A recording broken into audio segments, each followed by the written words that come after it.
विधान परिषदेचे विरोधी पक्षनेते अंबादास दानवे यांनी महसूल विभागाचं विट्स हॉटेल विक्रीच्या केलेल्या लिलावासंदर्भात मंत्री संजय शिरसाट यांचा फायदा पोहोचवण्याच्या हेतूनं बाजार मूल्यापेक्षा कमी किमतीमध्ये लिलाव करून हे हॉटेल विक्री केल्याचा गंभीर आरोप केला होता। तर ठाकरे गटाचे खासदार संजय राऊत यांनी या हॉटेलची किंमत 100 कोटींपेक्षा अधिक आहे, फक्त शिरसाट यांनाही हॉटेल विकत घेता यावं यासाठी हा लिलाव केला होता का? मूळ किमतीपेक्षा कमी पैशांमध्ये हा व्यवहार झाल्याचा ही प्रक्रिया बेकायदेशीर आहे।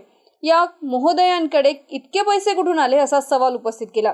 आता यावर मंत्री शिरसाट यांनी ही भाष्य केले आणि सडेतोड उत्तर दिले। तुम्ही वैयक्तिक जात असाल तर मला सुद्धा तुमच्या वैयक्तिक आयुष्यात जावं लागेल, कारण तुमच्या सगळ्या गोष्टी माझ्याकडे आहेत। मी सुद्धा सगळ्या गोष्टी काढेन।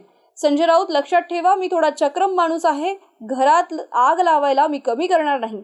संजय राऊताला ब्रीफिंग कुणी केलं ते चुकीचं केलं आहे। केवळ संजय शिरसाट हे नाव समोर येतं आणि त्यामुळे संजय राऊत यांनी बोंब मारायला सुरुवात केली अशी टीका देखील यावेळी संजय राऊत यांच्यावर संजय शिरसाट यांनी केली आहे।